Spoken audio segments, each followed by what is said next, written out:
good evening, friends. Now, one would like to know that what are the different kinds of versions now, because I have to introduce you this particular video also in the playlist. Reason, sometimes it becomes very difficult as to how many versions are there. Number one, we should understand that, and number two, which of these versions have to be used for our own say, while I'm using them in my own data analysis or the research or in the programming part itself. So here you will see that stages. First of all, let us see that now it was conceived in late 1980s, I would say, and then this is what has been declared. And second is started in December 1989. The second, not second, I would say, later on as publicly it was taken care of. Now Python 2.0 released on October 16, 2000. So on October 16, 2000, this was the one that was released. Then Python 3.0 on December 3rd, 2008. Now between 2000 and 2008, how many versions are there? I'm going to showcase to you that also, and in another video of mine, and you will see, because when I was getting trained, I was told that Ramani, you have to learn all these versions also, and I just looked, I thought it would be just one or two, and guess how many of these versions are there?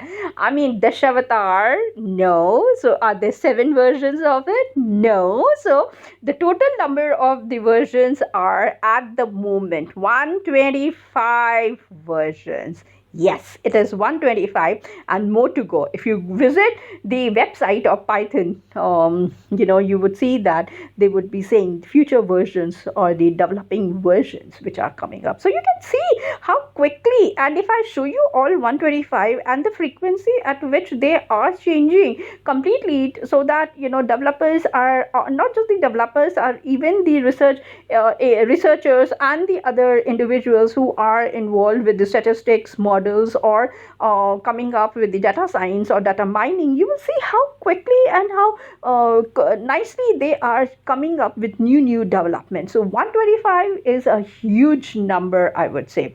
Now one more thing that I captured my eye is with the popularity. Now here you will see they had called it as dreaded language. Here you can see that yes, it was written as the most dreaded language if you look into it, and you will find that yes, it is the most loved and most really wanted kind of a thing. And here you will see, yes, now see, most loved, dreaded and wanted language is what we have to understand. Now here you will see the stats has been given to us, and here you will see that loved, dreaded, I've not gone over there. Now here the wanted ones, now see, these are the popular languages that we have got, and I'm just taking up the names also: Swift, C++, Rust, C++, Java, TypeScript, Kotlin, Go, JavaScript and Python.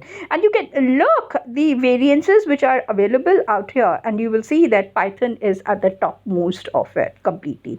And there are certain other things which will be discussed later on as to why I want to discuss about this. The projections for future traffic, this I have taken from the website stackoverflow.blog, and it was written by David Robinson, September 6th, 2017, wherein he came up and he showed this one, the statistic thing out here. The projections for the future traffic for major programming languages. Future traffic is predicted with an STL model along with an 80% prediction interval. So here you can see that Python, you can have a look at it with the kind of the variations and the way it has nurtured itself to move ahead. So and this is predicted for 2020 that yes, Python would be surviving out here along with R. Now I'm not denying that R is not there, since I don't know why he did not incorporate R language also side by side. Python and R, definitely there is, as I told you in the earlier videos, they are 50-50. In this case also I would say they are still occupying this 50-50, and going ahead we will have to look up and check it out as to who is going to come up with more with the kind of the developments that are taking place. So I'm going to end up here, and let me come up with yet another video from my side. Till then, thanks and take care. Bye.